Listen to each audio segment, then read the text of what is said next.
Okay, so now we're in part three and we understand what a mortgage is and maybe how much of a mortgage we can afford. But now we're going to talk about putting down a down payment. So a down payment is how much you pay off of the house, and then the rest you're going to take out for a loan. So if you have a $300,000 house and you pay 20% down, 20% of 300,000 is $60,000. So you're going to pay the bank $60,000, and then you're going to take out a loan for the remaining, which would be $240,000. Now, down payments aren't a set amount. It's not always 20%, it's not always 10%, and it's not always going to affect your ability to get a loan. Traditionally, down payments are 20% because if you put 20% down, you don't have to pay what's called private mortgage insurance.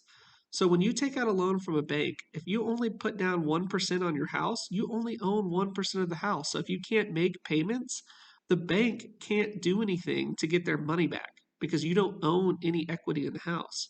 But if you own 20% of the house and you stop making your payments, the bank can leverage that 20%. So you've already paid the bank 20% of the house. If you don't make your payments anymore, the bank can foreclose on your house, meaning take the house from you because you're not making your payments.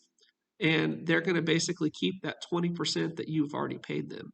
So if you put down 20%, the advantage is you don't have to pay private mortgage insurance. Private mortgage insurance will usually increase your cost 10 to 20% on your house. And the thing that sucks about paying private mortgage insurance is it's not going towards the value of your home. So we're going to talk about paying interest versus paying principal in the next video and in the last question. But for this one, we're just talking about down payments. So you don't always have to put down 20%, okay? And the advantage of putting down 20% is you don't pay what's called PMI, private mortgage insurance. But another thing, the downside is paying 20% on a $400,000 home is really expensive. So unless you've saved $50,000 to $100,000, you might not be able to put down 20%. So you need to, when you're buying your first home, you need to look at, okay, if I put down all this money, am I going to need that money for an emergency in the next couple of years? Or, if I don't put down 20%, is my monthly payment going to be so high that I'm losing all this money? So that's the decision you're going to have to make when you're buying your first home.